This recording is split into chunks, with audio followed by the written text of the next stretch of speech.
this incredible story where Zeus is kind of, the history is introducing all the gods and the relationship the gods have with one another.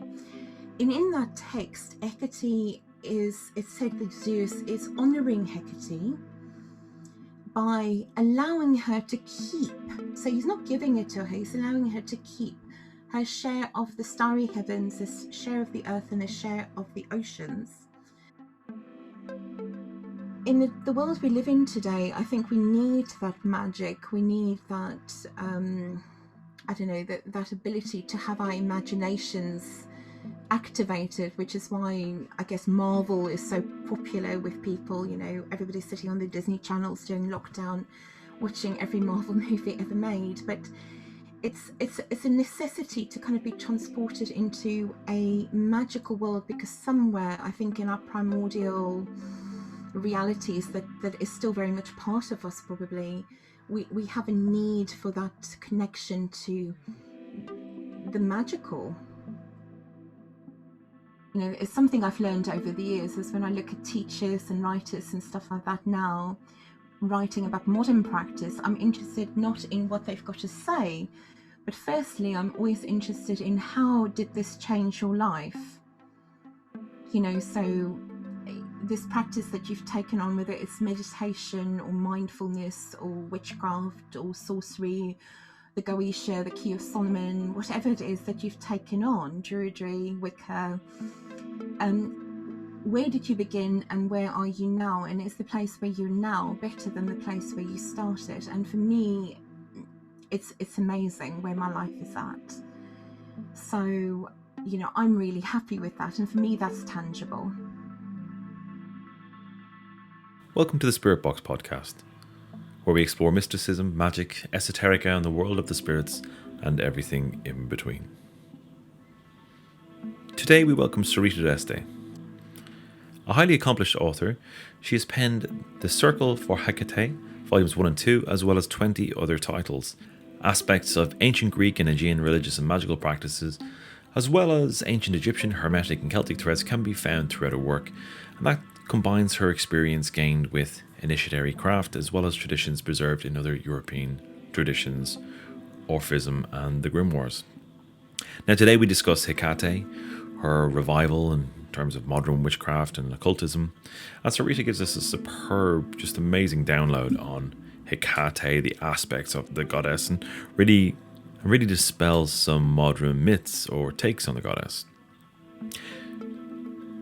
In the Plus show, we talk about Serita's time traveling, particularly to the Temple of Hekate and Lagina in Turkey.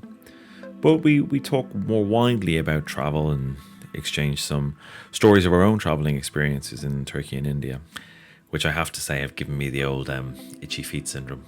If you want to hear the Plus show or would like to support the Spirit Box podcast, there are many ways to do so. But primarily, come and join us on the Patreon. You'll get the extended Plus show early, and depending on what tier you go for, bonus content and swag. Merch. The be-all and end-all of all podcasts. Merch. Also, if you have a story you'd like to tell, your own experience with the other, then use the voicemail link in the podcast. Leave me a message. I want to hear your story. I want to share your story. Now, just before we start the show, I'd like to thank 2 patrons for their support for the show. Thank you to Wei Wang and Roland Belstead.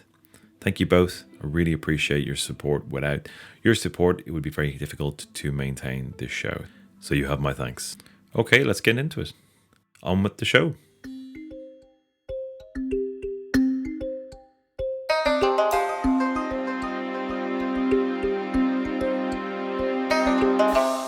Now, it is my great pleasure to welcome to the Spirit Box, Sorita d'Este. You're very welcome. Thank you. It's a pleasure being here. Absolutely, an absolute pleasure to have you here. And I think we've already broken a record with the longest preamble before actually hitting a record, with a good half an hour chat on our various travels.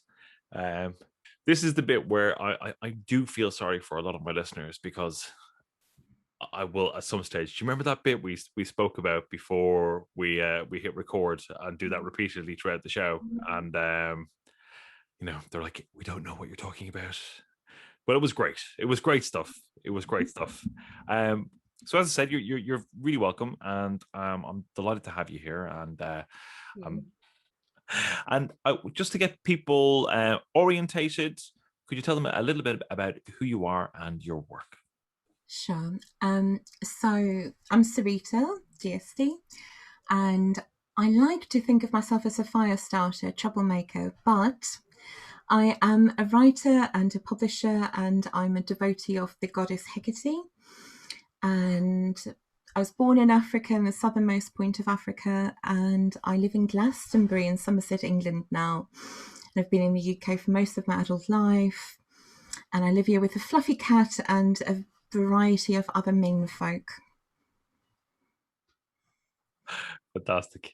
And obviously, we have a mutual friend in Mm-hmm. Marco Visconti, and we would have actually been both due to talk at Avalon Con, which unfortunately, due to circumstances outside of everyone's control, has to be put on a hiatus until next year. It's just a real pity because I think it was going to be a really interesting gathering of Yeah, different absolutely. generations and different people, different traditions, and it looked to be a really, really good event. And I hope Marco maybe decides to do something like this online or in the future when things have gone back to normal a little Yeah. bit.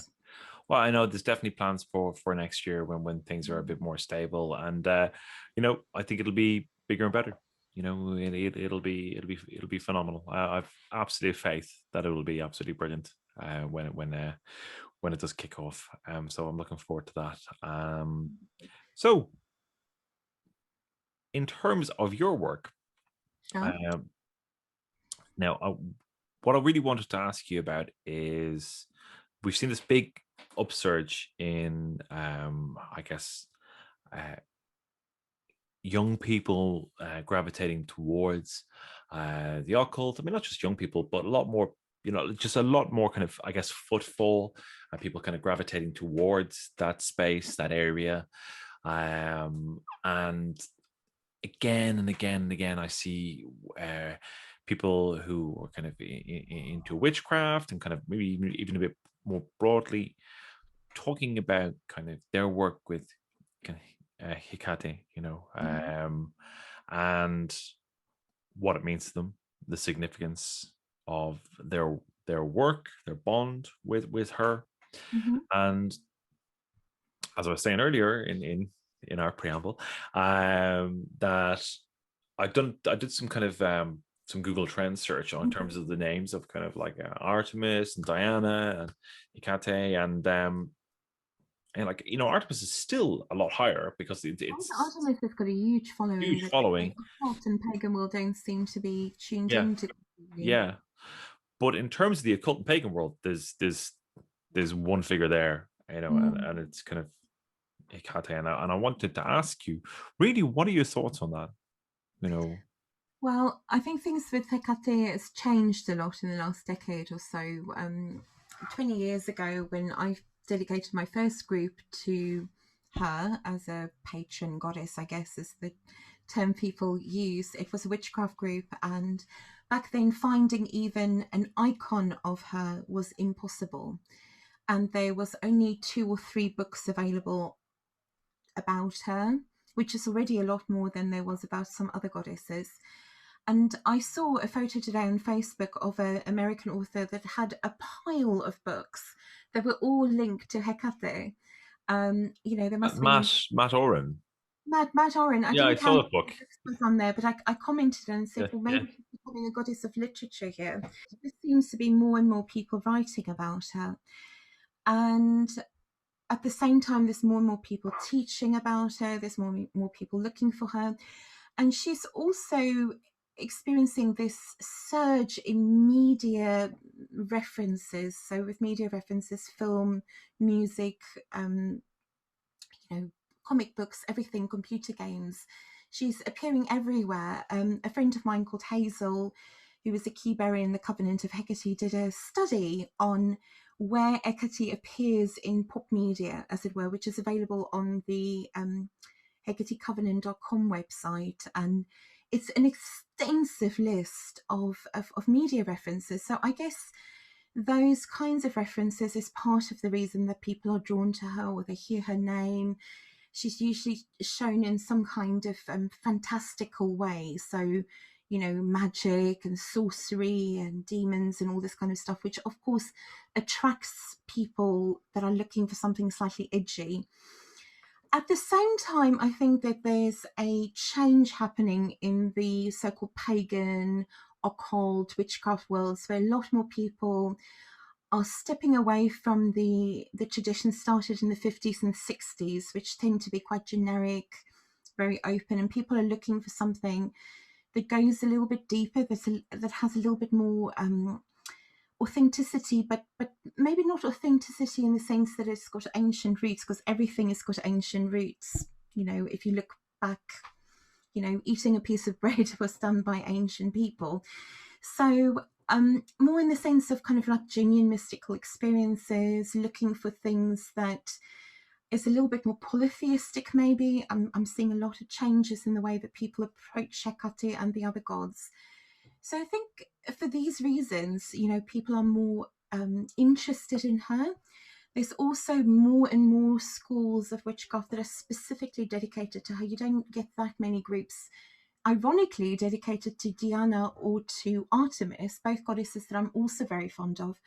I wrote a book in 2006 about Artemis, you know, so I'm also very fond of Artemis. I find Artemis, ironically, slightly scarier between the two, which is strange because, again, Artemis has got this kind of sweet, innocent huntress, you know, young girl in the forest image, and people think of her very much in the role of child nurse and kind of more gentle than Hecate. But actually, when it comes to, you know, the kind of darker side of magic and sacrifice and things like that, there's a lot more examples historically recorded for Artemis than they would be for Hecate.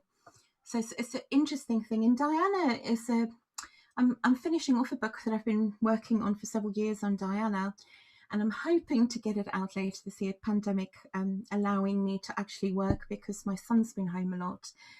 But Diana is equally associated with Artemis and Hecate. She's somewhere in between, but she's the goddess that throughout the kind of ages remained associated with witchcraft. So it's interesting that Hecate seems to be taking back that role. But it's also questionable whether Hecate and Artemis and Diana are really that separate from one another. Their histories are very interlinked. So, for example, Diana's most famous cult center in the ancient world, which is a place called Nemai, Lake Nemai. It's in south of Rome, and it's a meteoric lake, which is also called the Mirror of Diana, and it's a very, very famous site associated with her. And this ancient coins from the region shows a triple goddess on the coin, and writings about the cult there names Diana as being Hecate, Artemis, and the goddess Selene, the moon goddess Selene. So it's a lot more, I guess, interlinked maybe than we give it credit for, because a lot of these names may just be epithets or theonyms, like surnames or descriptions. Right. Yeah, that's very significant. You know, that if we're looking at kind of actually the one deity, as it were, and its facets of this particular deity, and to kind of, I guess, unpack it a bit more and look at the why is it that kind of Hecate is getting that kind of modern attention. What is it about Hecate that people just they don't see that part of Artemis? You know, she's almost like a pop culture figure to a degree, right? You know, comes up again and again in kind of in media. You know, I think with Hecate, there's the allure of the kind of dark gothic Yeah. ideas that are linked with witchcraft in a more aesthetic way. Yeah. So that she fits in with that kind of aesthetic approach to witchcraft where things have to look a particular way. The fact that she's a triple goddess lends itself to more visual recognition and ideas. The other thing with Hecate, I think, is that it's maybe a little bit, for me anyway, I look at it as something a little bit more mystical. And I look at even those appearances in pop media and in, you know, whether it's computer games or Sabrina, which is one of the big things that happened for Hecate in the last year. She became the goddess of the witches in Sabrina. And I think when you start looking at that and you can say, well, you know, it's obviously just pop culture and it's obviously just a fashion. But I often think that there's something a little bit more mystical about it, a goddess who's able to find a place in society, even if her religion isn't that well known. And I think Hecate is one of the goddesses that have been able to do that from the beginning. If you look back to the time of Shakespeare, Hecate is there. If you look at Scottish witchcraft stories, you've got Diana, but there's also mentions of Hecate. If you look at stories across the continent, in the Balkans, in the rest of Europe, Hecate is a goddess who seems to find ways of surviving through the ages. So it's not entirely just a modern revival. There was always little mentions of her. Maybe not in a kind of religious context, maybe in a folkloric context, maybe in a, you know, a literature context like with Shakespeare, drama. But those are the same kind of things that we had in the ancient world. There's often playwrights whose stories we've got to inform us about the gods. So I think maybe, I mean, from my perspective anyway, I think that maybe she's a goddess who is able to inspire poets, inspire writers, inspire artists, inspire computer game makers who's also artists. You know, it's not my thing, but, you know, she's inspiring them to include her. And she's making herself relevant in the 20th that way. And I think if you look at that document I mentioned earlier with all the mentions, it becomes apparent that she shows up in many different forms. So in the ancient world, originally, Hecate was given a single form. Her triple form is a later development in her, you know, in her cult that only comes along in about the 4th century BCE. But throughout her long history, she's both single-bodied, she's triple-bodied. There's examples of her being two-bodied, quadruple-bodied. We find her with the heads of young maidens, but also with the heads of many animals like snakes and goats and wolves, donkeys, goats, you know, all kinds of things like this. And, you know, going along with that visual thing, she's also got some very easy to connect with symbols that is associated with her. She's often accompanied by a dog, just like Artemis or Diana is, but she's also holding torches, often 2 torches, sometimes up to 6 torches. She is shown with a key, a whip. You know, so the symbols that she's shown with remains things that we can understand. We understand the need for light and the darkness. You know, it's a very primordial need, nearly, to have light. You know, when we're in the dark, there's a natural fear that develops. But you know, light is something that brings about, I don't know, peace and understanding of what's around you. It can also be very scary. So light, especially in the form of fire, is also a protective thing.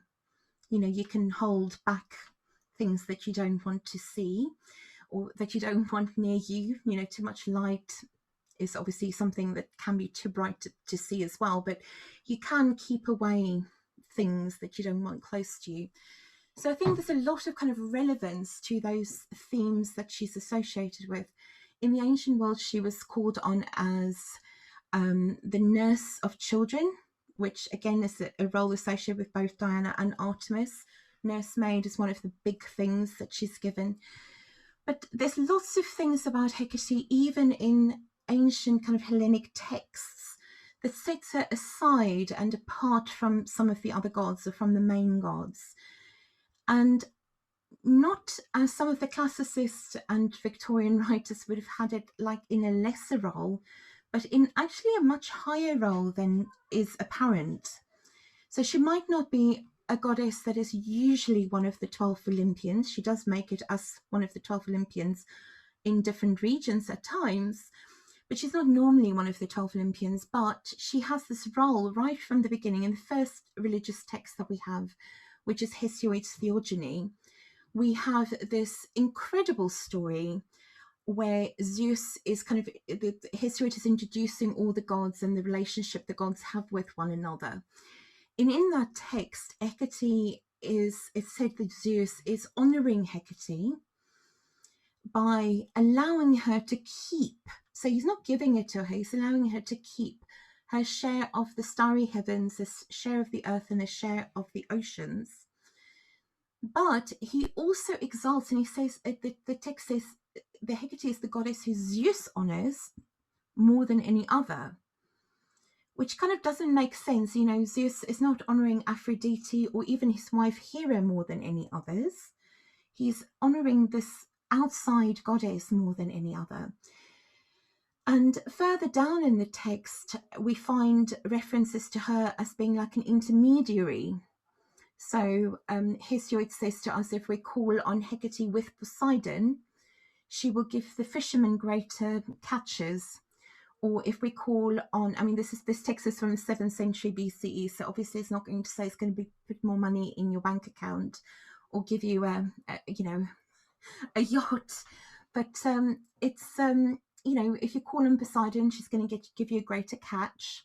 If you call on Hecate with Hermes, she's going to increase your bull herd, so you'll have more cattle. And in terms of that time, of course, that meant prosperity. You know, safety in the terms of food supply, but also prosperity.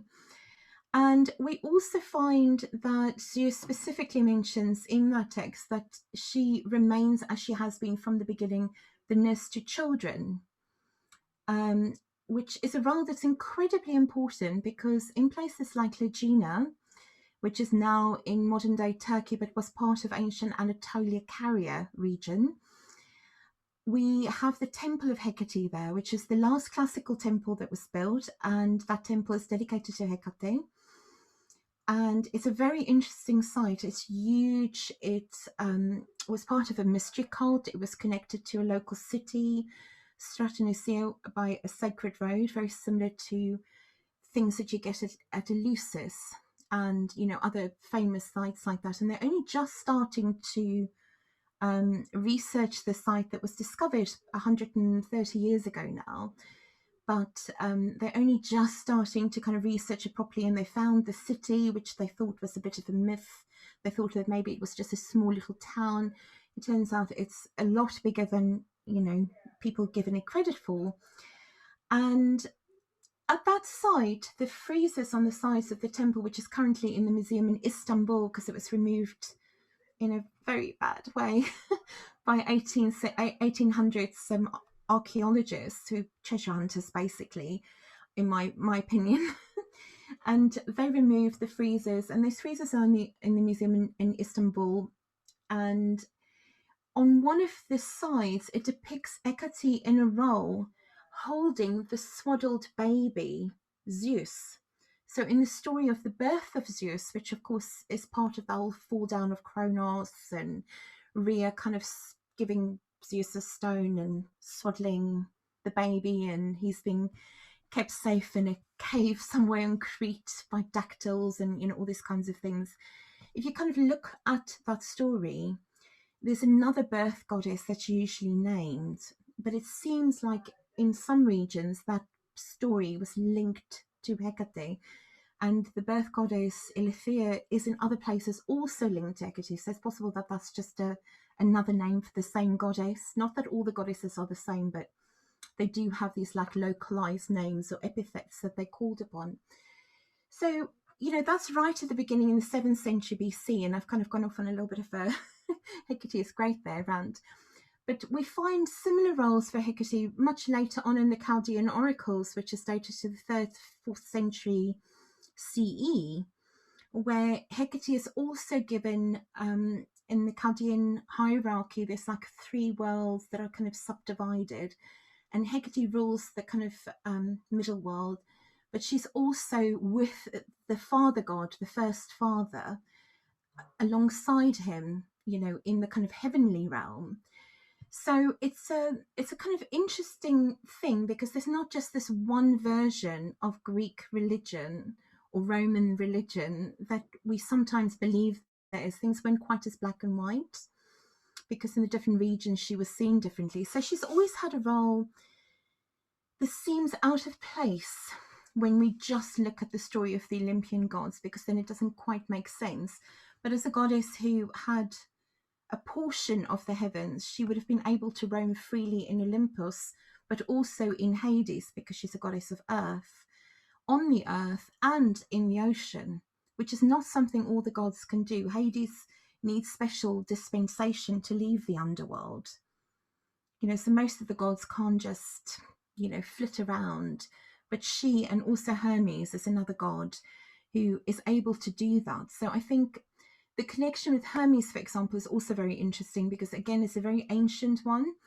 But of course, Hermes has also become a god that's very, very popular with magicians. He's also got that kind of bigger role. And I think he's a similar god to Hecate, in the sense that he's found ways of making himself relevant and known in the modern world. I wrote an article, slightly tongue-in-cheek article, for my Patheos blog last year sometime, where I suggest that Hermes stole Asclepius's staff and replaced it with his own, because of the whole way that the caduceus has become the symbol for healing in the modern world. The staff with the 2 snakes around it. And of course, that is Hermes's staff, which is the herald's staff. Nothing to do with medicine, but somehow, mystically, it became the symbol for medicine because of a mistake made by the ambulance service in America. Yeah. And the staff of Asclepius, which is a single staff with 1 snake around it, is very much less known. I mean, some places are using that. It's remarkable. You see kind of like even like doctors wearing the caduceus as a ring, and all this kind of stuff. And like it's one of those ones where, I don't know about you, but I find my own childishness just surfaces immediately, where I'm like, I have to chew my own tongue to stop from saying something. Well, Hermes, as you may well be aware, is the god of thieves. And he's also very much a trickster god. It certainly is. I suppose it is perfect. Yeah, it is. I don't think these, personally, I mean, some people probably think I'm a bit nutty for it, but I don't, because I believe in the gods, I don't think of these things as accidental, maybe. I don't see that innocent mistake somebody made as accidental as it seems, because it kind of has given him a lot more kudos than he might have had in the modern world. Yeah. And at the same time, magicians are still very, very, very fond of him. And I think Hecate is similar to that. She's found ways of adapting and making herself relevant in a way that not many of the other gods have. I'm not less fond of, say, Vesta or Hestia or I don't know, any of them really, but they've not made themselves as relevant in the modern world as Hecate and Hermes has, for example, in my opinion. No, I agree with you completely. I mean, really, that's the root of my question. It's like how how has this happened, and how have they managed to capture the imagination of essentially a new generation of magicians and witches. I think the other thing that's happened is there's a lot. We've got a lot better at having access to information in the last 20 years than the previous generations. And the previous generations, I think, of magicians, and it's not their fault, but information was a lot harder to come by. And Hecate is one of those goddesses that I call them the encyclopedia gods. You used to have these like entries in every book on magic where there was just a paragraph or two about the gods or the spirits. And you would kind of say, I'm going to work with Venus because I need to do a love spell. I'm going to work with Jupiter. And you didn't really know anything about these deities. All you knew was, what could fit into one paragraph. And I think with Hecate, because so many people have been inspired and continue to be inspired to write blogs about her, there was a joke going on at Pagan Pathos, and I have written a lot on Hecate, and I was trying not to blog about her because so many of the other Pagan Pathos bloggers were writing about her. There was hardly anything about any of the other gods. It was just this like incredible explosion 2-3 years ago of everybody writing about her. And you get people that really want to fight in the corner of she's the dark crone, a la Crowley, and Graves' depiction of her, which is a 20th century image that she developed. Other people that are really trying to kind of promote the idea that she's the mother of angels and the mother of the gods, and everything in between. Everybody's kind of fighting their corner. But the result of that is there's so much more information, discussion, ideas about her. It kind of makes it out there into the world, and more people are discovering a form of her that they can connect with.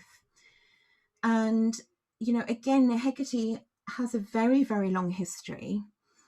And during that history, she's often been called the many-named, and when she's called the mother of the gods, she's called the many-named mother of the gods.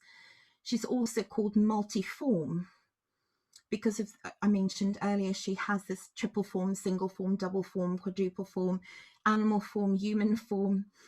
But she's also got other forms, like there's examples of where she appears as light upon the water, or a pillar of light, or bright light that is too bright, people can't see what they're looking at. And these are historical examples of ways that she appeared, not, our modern interpretations. These things are recorded by people in history. And there's many examples like this. So she back then, she was a goddess that appeared in many forms, so that she appears in many forms today, including forms that she wasn't recorded as appearing in the ancient world, isn't really a surprise. And in many ways she's like a shapeshifter, which again is not something we associate very much with the Greek gods. But of course many of the Greek gods shapeshift. I don't know, just using a story linked to Hecate, you've got the story of Hecate's mother Asteria, who is the star goddess. She's the goddess of the night sky and astrology, divination by stars, and dream oracles and things like this. And she's a virgin goddess at the time of this story, and the god Zeus falls madly in lust with her, which he, of course, in the stories often do with various goddesses and mortals. And he starts chasing Asteria. Asteria runs from him, and as the story progresses, it's a little bit like the story of Ceridwen and Taliesin in the Welsh myths. They keep changing forms. And when Zeus finally shapeshifts into an eagle, which of course is one of his forms, she shapeshifts into a quail and hits the water. And when she hits the water, she turns into a floating island. That floating island later on in mythology is an island called Ortygia, which is just the name for quail, would later become the island of Delos, which is where Apollo would be born. So, there's this whole full circle of relevance, and Apollo's born there because it's not solid land, it's floating, it's not attached to the land, according to myth, because of Hera, Zeus's wife, being upset with the whole pregnancy thing when Leto gives birth to his children. But Leto is Asteria's sister. It's a very, I don't know, it's all like connected together, but shapeshifting is a very, very big part of a lot of the stories of the gods. Something we think of as like a Celtic, Welsh, shamanic, I guess, practice, but with the kind of Greek gods, it's there, and it's there a lot. I mean, Apollo is sometimes the wolf god.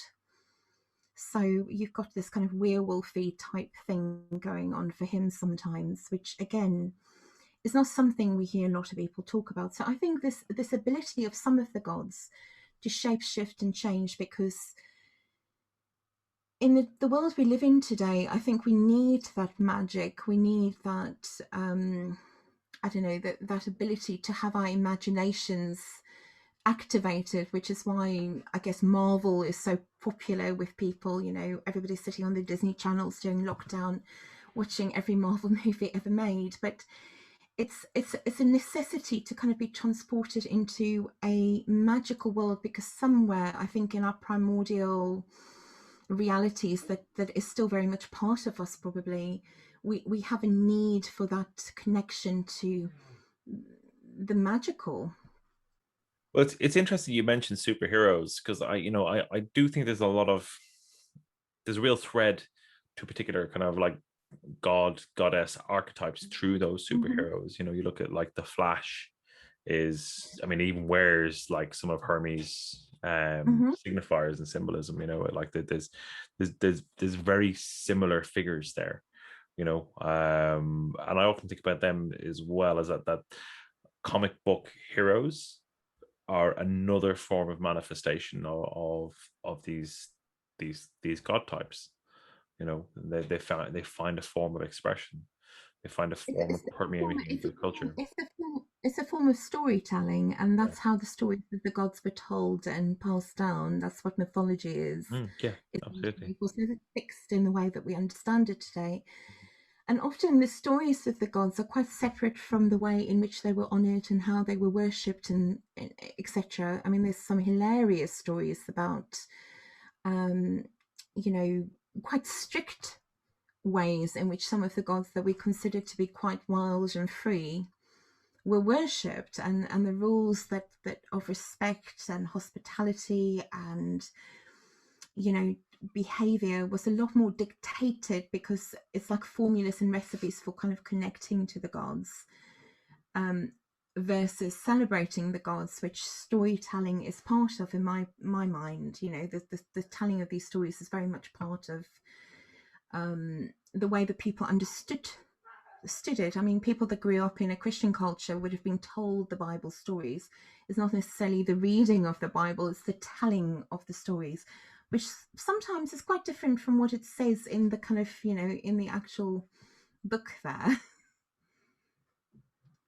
So yeah, I think storytelling is a very big part of it.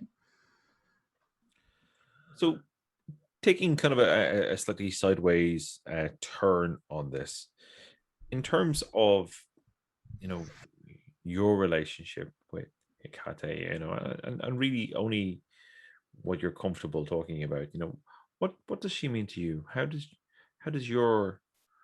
she feature in your life and your practice? Well, I think if I answered this 20 years ago when I was starting my journey with her, I'd already been involved in witchcraft for a decade or so at the time that Hecate became more and more prominent for me. I would have seen her very much as like the goddess of witchcraft and the goddess of magic and all those kinds of things. But as my relationship with her grew and evolved, and I learned more about her, because I think the more you learn about something, you know, just like a form of art or a form of, I don't know, any kind of practical skill that you have, the more you learn about magic and the more you learn about the spirits and the gods that you serve, the kind of better perspectives you can have on it, and the fuller picture that kind of emerges, I guess, from that. The picture becomes clearer, and there's more ways of doing that. So I went through a phase of doing a lot of sorcery, a lot of witchcraft, etc. But in recent years, my practice with her is a lot more devotional. And, you know, I have no problem with saying, you know, Hecate is an important part of my religion. You know, I worship her. I believe that she helps me as I help her. And a lot of my work is theurgical, which is not something, I guess, that is that well known within kind of pagan circles, there's a slightly different approach to having a relationship with the gods from what witchcraft normally presents. Although some forms of witchcraft, in fact, I believe, has a more theurgical spin on it than it is aware of. Well, thank you for sharing kind of about how she features in your life. And I find it really interesting that how she's developed, how she's shifted in terms of the areas of her, I guess, her jurisdiction and responsibility and authority. I wasn't aware of the whole midwife mother element at all to her, and certainly she's never given as having a so-called husband, or she's never paired with a particular god in a kind of romantic way, possibly with Zeus, possibly with Hermes, but it's never explicitly stated or given. But she's worshipped alongside Zeus. For example, there's a cult of the empty throne that's was popular around the Aegean regions, and in Rhodes, and a little island called Hania, which is just off the coast of Rhodes. Right. There are examples of stone-cut thrones dedicated to Zeus and Hecate next to each other. And with Hermes, you often find the two of them together, but it's not romantic necessarily. And she doesn't necessarily have children in the motherly form. We don't have stories of that, but what we have is this reference to her as being kind of the mother of the gods, or an older goddess, I guess, is implied with. In Proclus's hymn to Hecate and Janus, is that phrase that I gave earlier, where she's called the many-named mother of the gods. So that's 4th century CE. It's quite a late period hymn, a time that Christianity was already on the rise. It's making me think about Lilith to a degree, and really kind of in an adversarial way, because certainly across the Mediterranean in North Africa, and again kind of like in the Levant area, like Lilith certainly had an adversarial role with mothers, particularly young mothers, and was indeed combative against young children making it, and obviously in a time of high infant mortality,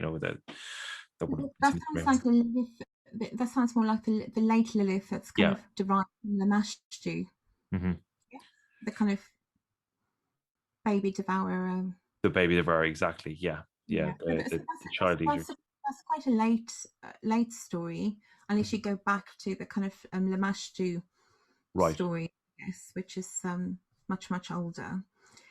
I mean, I think Lilith is a being that again has this like modern image of feminism, and a whole kind of more modern story of her being the first wife of Adam and all the kind of, a lot of that is a lot later. Right. So, and I think it's a mishmash of kind of Jewish mythology with other things from the region that probably survived. I'm not an expert on the history of Lilith, but that's certainly my understanding of it. Well, really, I think what I'm trying to, I guess, get your opinion on, get your thoughts on, is that figure, whatever that mishmash is, and kind of whatever time period that particular role takes a prominence. Was that something where that Hecate was a counterbalance to, or seen, or is it totally different regions? I just think it's completely different. It's completely separate. I think there are people today that want to kind of call on the so-called Dark Mother, and call Lilith and Hecate, and usually the Morrigan, they're kind of like put together. But of course they are, in my mind, they're completely separate. And I don't think Hecate was an opposing force to that. It was much more the nurse to children, the protector, the child's nurse, so like the carer. That's what I'm trying to get at. I'm doing it, so I'm being really clumsy with my language here. She was a goddess that was called on a lot for protection in the home. That's what I'm asking. Yeah, Yes. it is So a protector in in that regard. but a protector from everything, not just in regards to children. Yeah. So Mhm. shrines to her were very, very popular in the thresholds of homes and in the porches of homes. This kind of a throwaway comment that one of the ancient writers made that say that it basically implies that it's like a really normal thing to see in the homes in Athens, to see a Hecate, a triple Hecate image in the porches of the home. And the reason for that, and also why she was erected at say gateways or the doors of homes, the doors of cities, the doors of temples, the entranceways, etc., was because the way that she looks three ways, and it's the same reason she's associated with crossroads, is for protection. She can see everything. Mm. And it was believed that she is a goddess of purification, so she could keep out unwanted forces. So the kind of washing rituals and stuff like that is often kind of linked to her purification, cleanliness, all those kinds of things. Again, not things that we hear people talk about a lot in the modern occult world, because again, the crossroads today is associated with these diapnons, the Hegedi suppers that are left there. But actually, the crossroads rituals, the only examples of these things being left there is only written about in two sources, one quoting the other, is food being left there as part of a purification ritual where you first clean the house and you take the sweepings of the house where you burn it in a clay censer at the crossroads, and then you leave the food offerings. And the food offerings is for the poor, basically. It's like a charity offering, the way that it's described. But all of that is purification rituals that are linked to her. She's very much kind of like this goddess that averts evil from the home. And you kind of take the sweepings to the crossroads because she is in the crossroads, but she can keep the bad stuff away. Yeah, it's totally different from the modern perception. But I think a lot of modern devotees of Hecate, I think there's a big difference between people that, I don't know, have a long-term relationship with Hecate. Sure. Yeah. And certainly with people that do have a long-term relationship with her, I think most people understand her as a benevolent goddess, because otherwise you wouldn't want a long-term relationship with a goddess that's going to smite you around every corner. I mean, why? Why would you do that? I'm not saying that she wouldn't smite somebody, but I think most people that are long-term devotees of her, they may have had bad experiences with her. Most of them will say that at some point or another she was stern or strict or demanding. But I think all of that kind of side of Hecate, the reason that she's called a dark goddess, as it were, is to do with the way that, going back to what I said earlier about the light that she shines with her torches. If you think about light, in modern occultism and witchcraft, we all want to kind of like, oh, we're doing dark magic. Oh, baby, I'm wearing black. It's like that, right? I'm sorry, I didn't wear a skull or a pentagram. This pentagram somewhere on my shelf. So I think we have this kind of image of dark being cool and trendy and powerful, but light can be a lot more scary than darkness. If you think of when you'll be more frightened sitting in the dark or having a firebrand stuck in your face, which one is more dangerous? When there's darkness, you don't see what's around you, and you can imagine what's around you, and you can conjure up fear. But actually, if there's suddenly you switch the lights on, you can see what's really there. And if there's scary things there, it's going to be slightly a lot more frightening, because suddenly those things are revealed to you rather than just being in your imagination, as it were. So light can be a very, very scary concept. And she's, I've talked about Hecate as being this kind of ancient goddess of the realms of heaven, of earth, of ocean, the mother of the gods, etc., and the crossroads goddess, the savior goddess Sorita, which is a role that she was called upon when she saved cities kept them safe from invaders Mm-hmm. or from all kinds of other problems. But also, and that's not just Hecate that gets that role. We also see goddesses like Athena getting that role. But Hecate also has this role as the preceder and the follower, is translated as usually, in the mystery cults of Eleusis, of Eleusis, where she is the one who guides the goddess Persephone on her yearly journey into the underworld and back again. So she, in that way, she's a psychopomp. Mm-hmm. So she's the one that leads the initiate on a journey of initiation and back again. Mm-hmm. And I think all of these kinds of things, kind of makes up the total of who Hecate is. And these are the roles I know most devotees that I'm aware of would know Hecate as. And, the fact that you can call on her for magic and sorcery and all these kinds of things is also very much present, of course. And that she's the goddess of the restless dead. She's a goddess of so many things that it can be incredibly confusing, I think, when you're just talking about one or two aspects of her.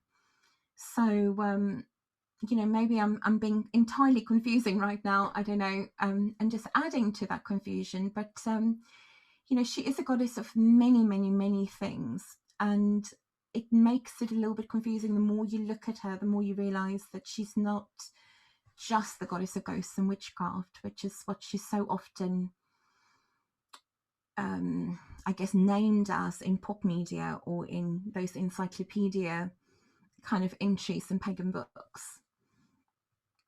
So it's very much a reduction of the full spectrum of who she is and what she has kind of a authority over.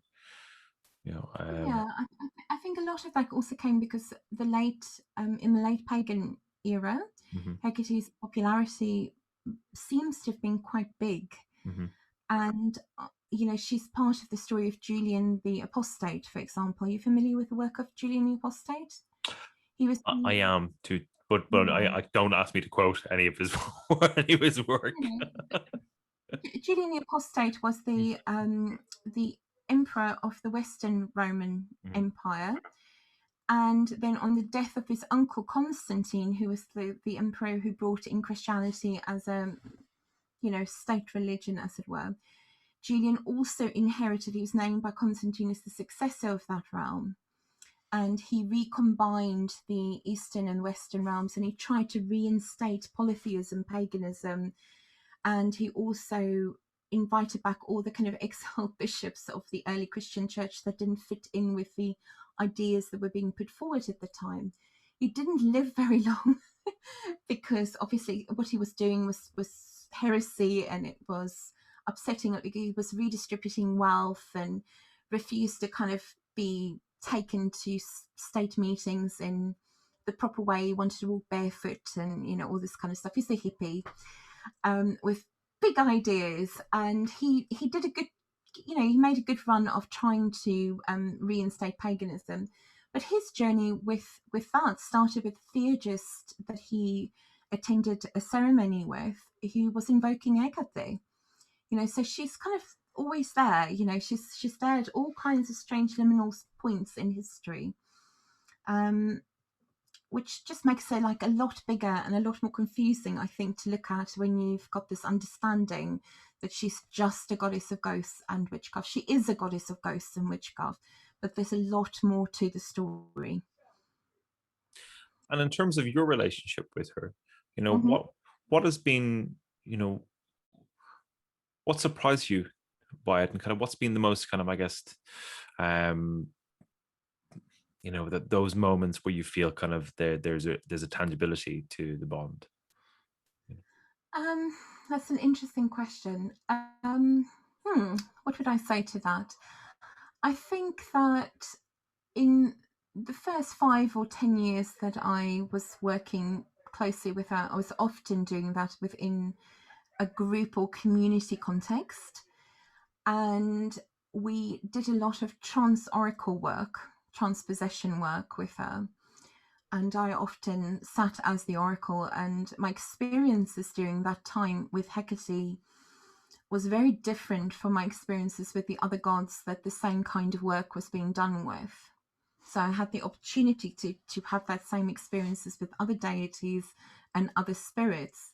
But with Hecate, it was always more tangible, more interesting, more life-changing. You know, the information coming through actually had meaning rather than just being, I don't know, pretty words or inspirational words. They usually good things came from it, or, you know, bad things were averted through it, which sounds a bit evangelical, but it's true. You know, it's entirely true, and that is the reason I became more interested in kind of finding out who is this being. You know, there must be more to her than, you know, a goddess of witchcraft and ghosts. And subsequent to that, you know, there's many little moments in my life that I've really kind of felt very privileged to have been called to serve her, because I've been able to meet some incredible people over the years. About 10 years ago, I did an anthology project called Hecate Sacred Fires that wasn't supposed to be. I was supposed to start a period of work with another deity, and I was going to have a break from, you know, certain things. And I did this anthology which combined the work of nearly 50 people, and the experiential visionary ideas and stories about Hecate. It's a big book. I think, yeah, I've got a copy on my desk still from Friday. It's like an A4 size, you know, tome. It's not insignificant. It's not a history book. It's a history introduction to it, but that's it. And, you know, through that I met a lot of people. That led me to start the Covenant of Hecate, which was a much more public network for Hecate. That wasn't just an internet forum, because people had to go through a process of application and ritual to join, but it was open to everybody. And through that, I've met a lot of people.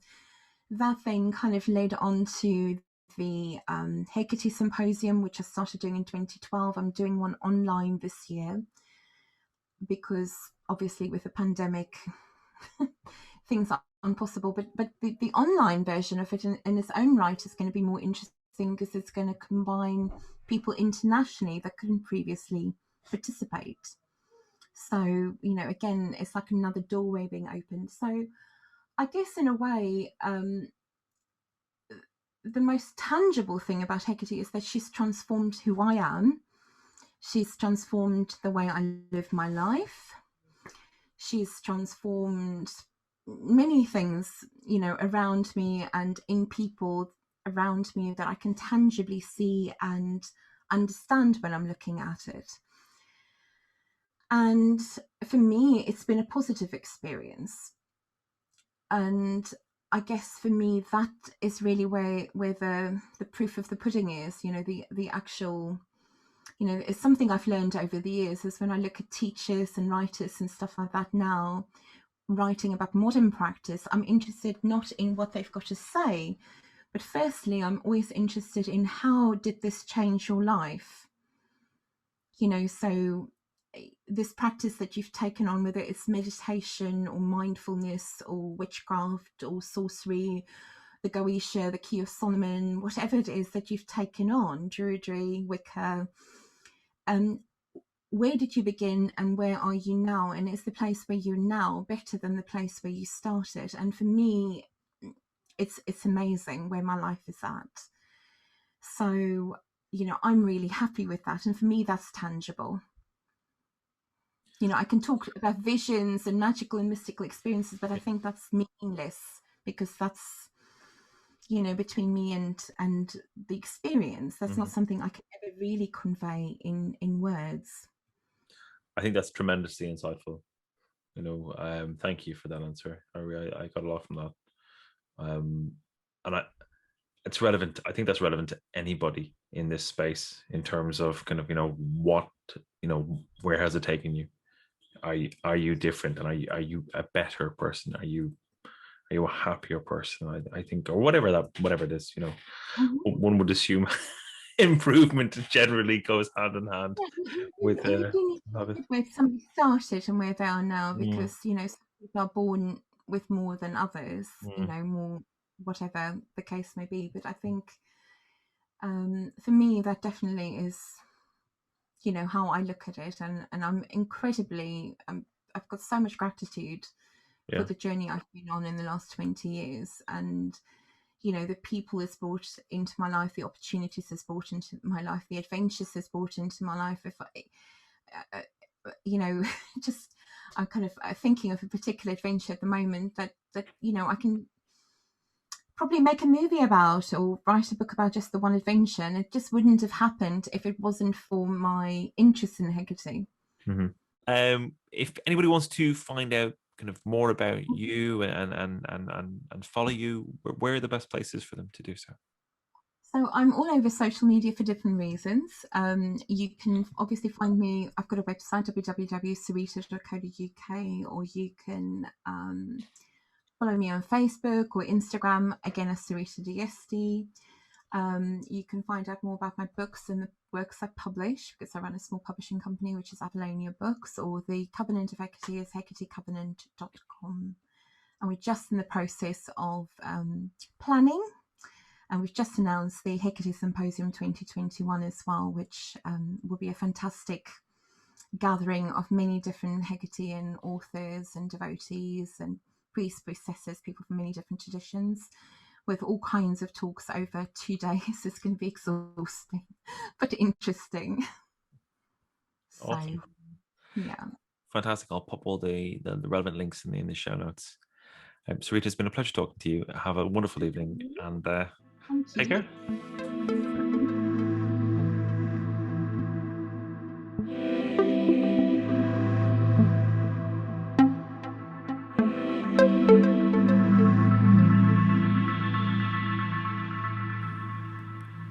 There you go, folks. I hope you guys all enjoyed that.